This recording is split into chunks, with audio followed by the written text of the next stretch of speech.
Yan po mga idol, kararating ko lang dito sa sa location. Yan, pasensya na po, di ako nag-update nung papunta na ako dito. Ay, mas mabuti na yung malaman nyo na andito na ako, no? Kaysa doon sa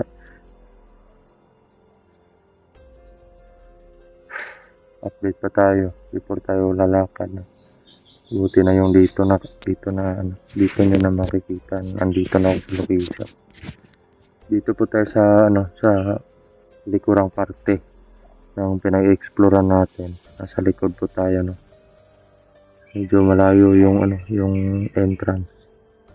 Sa likod ako dumaan, umikot ako para makita ko yung sitwasyon dito. Yan, marami din mga pinuputol ng mga kahoy dito, no?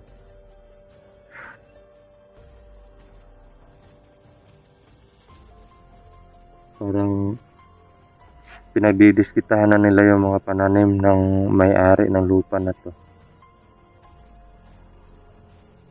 Wala na sigurong ibang mapagkukunan ng pangkain nila, kaya ito na yung pinagdiskitahan nila.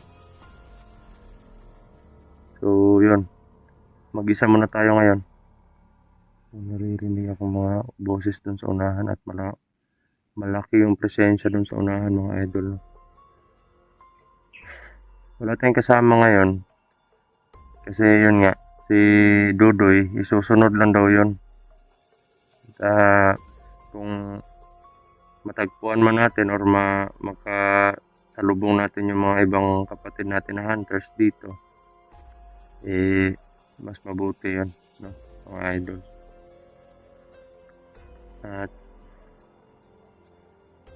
si Dudoy may may nilakad pa importante. At ako naman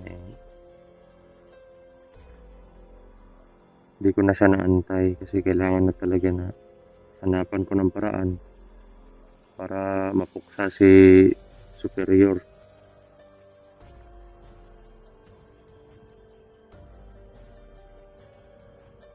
Parang may dumaan dito.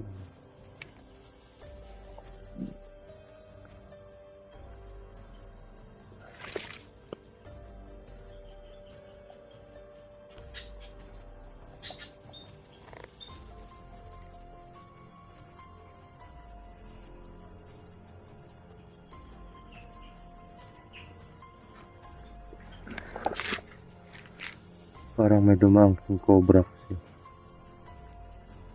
Madami pong king cobra dito, mga idol.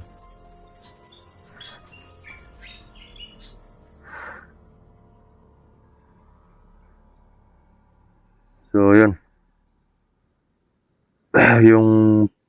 yung pangalan tsaka yung full information ng pamilya ko tsaka yung sa papa ni Dudoy, hawak ngayon ni tawag nito superior, no? Ready naman po tayo makipag-draw sa kanya. Sana nga lang walang balakid dun sa lakad natin ngayon, sa pagpuksa natin sa kanya. Kahit magtago po siya, hanapin po natin. At kailangan na din mawala ng mga tao na yan talaga. Kasi sobrang hirap na po ng pinagdadaanan ng mga nabibiktima nila. Hindi pinapatay, pinakain nila.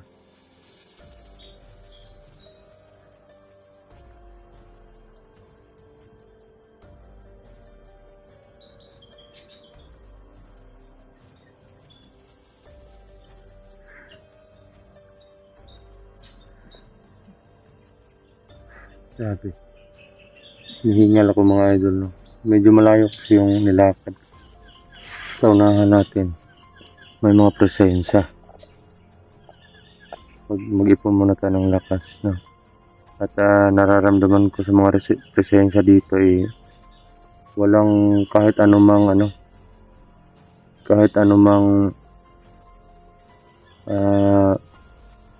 tawag nito.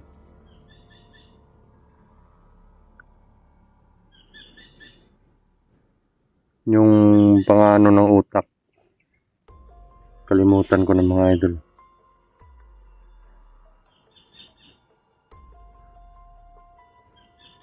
Grabe. Lahat ng mga presensya dito kagustuhan po nilang maging masama. Grabe. Nihingal ko bigla pagkapasok ko dito. Parang parang ginaganon yung pinipiga yung yung puso.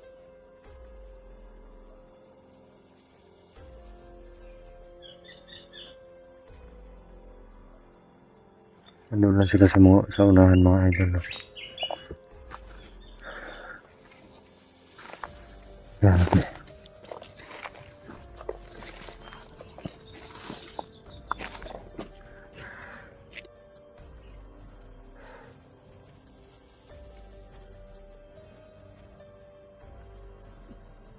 Yan o. Ririnig niyo po.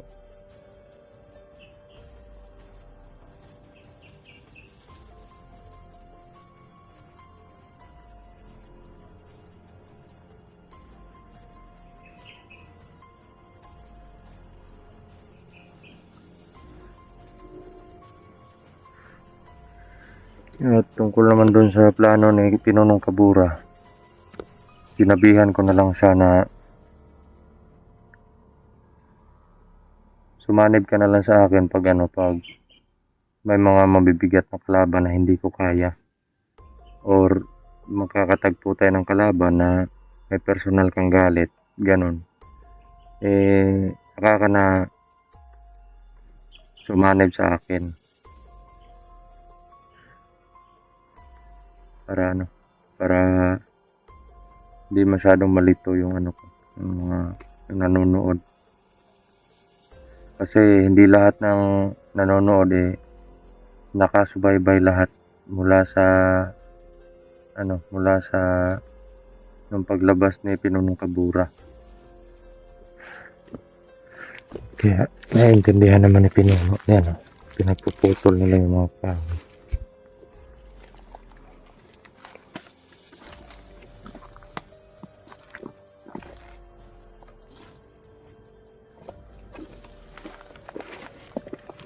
Or siguro yung may-ari yung nagputol nito, pero hindi nakuha kasi pinigilan nila. Ganun siguro yung nangyari.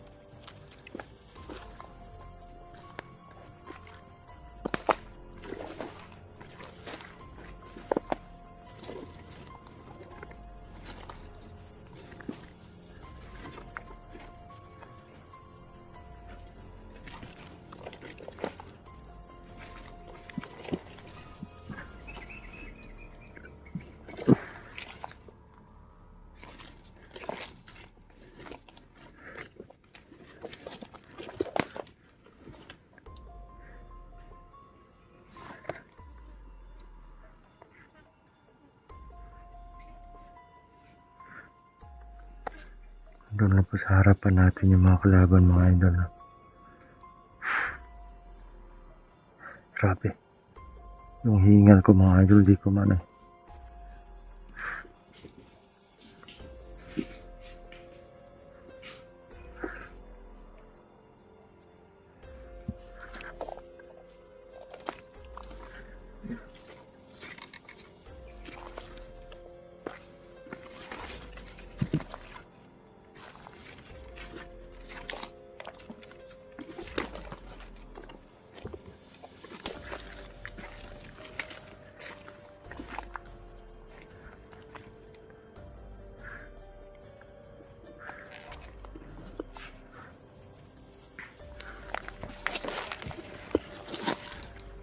Doon nakaupo.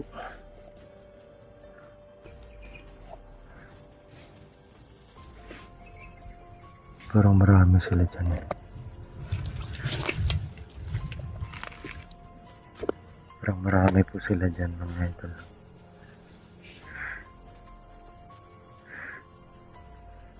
Parang may nararamdaman akong palapit dito. Malakas.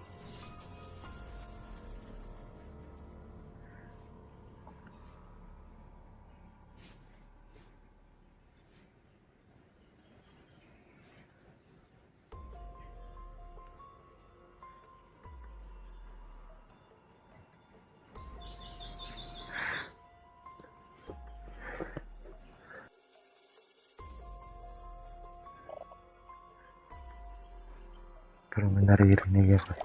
Parang may nararamdaman akong papunta dito mga idol. Malakas na pwersa.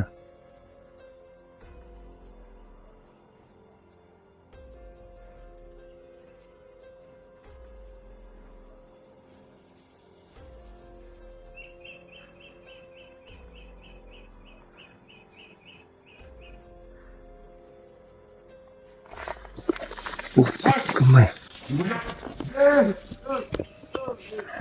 Parang kilala ko to. Kamu teman Dre? Kamu yang kita Riander? Ya, yung pagandamanda mo kay Ugma. Tayo mababa dito.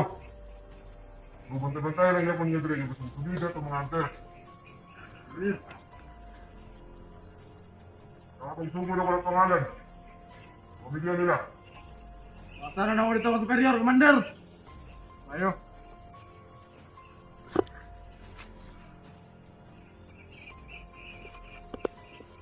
Ay, bilang may bahala mo si Kasoto. Sige. Atay tulong ka kauban. Parihin nyo natin eh. Bagong recruit, Commander. Oh, Gagmaya, paglawas na eh. hindi ako rin bilang kumbisaan. Ako ang training yun. Pero mas maayo na, Commander. Pero, ano itong kauban nyo ban? Narito ako kayo, Commander, nag-survey. Nakalito, napailag. Ganda ng bantay. Mayo. Ba't niya dito berliya? Problema na, Commander.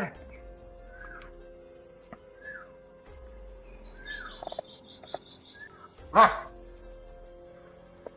Kampay ko, Commander. Ay sabi. Basta mo unahan.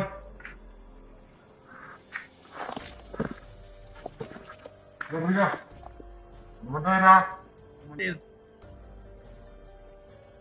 Dora bila. Hey, Commander. Ikaw.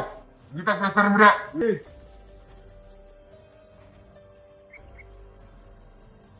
Ayaw mo berliya. Commander. Hey, kapon, Commander. Commander. Abot ka pa eh. Tanong mo training.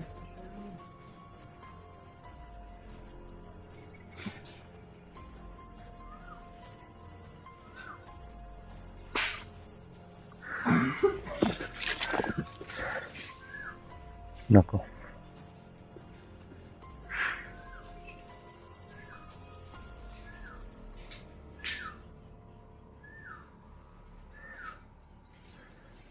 Nandito yung kapatid ni Dilaab mga idol.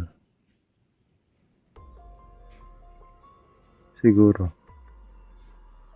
Siya yung kumilos. Ngayon ang kapatid ni Dilaab.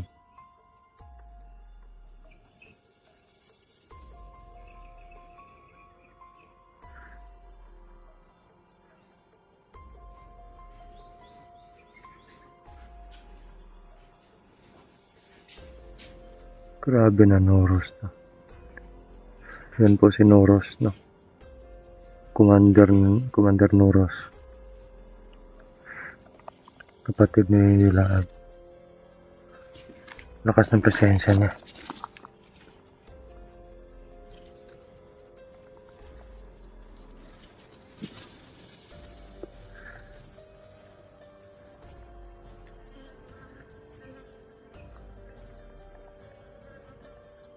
Laki.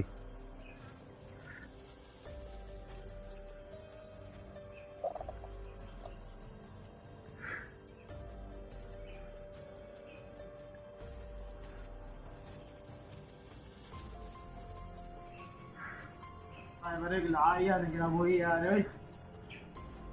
May dala siyang trainee ng mga bata. Iwan ko kung saan niya dadalhin na.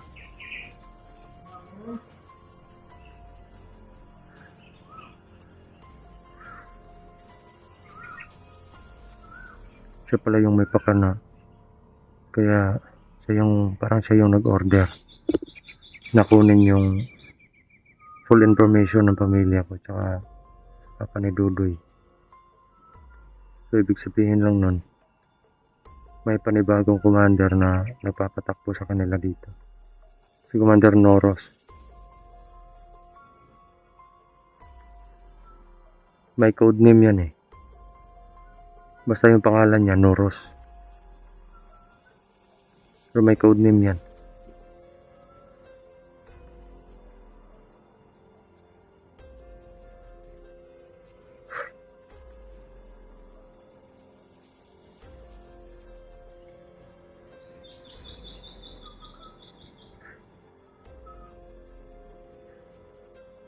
Patayin natin yung tatlo lang nandito mga idol. Patayin natin to.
Kala ko madali ko lang patayin yung isa. Malakas mga idol na. So yun. Abante tayo. Tara.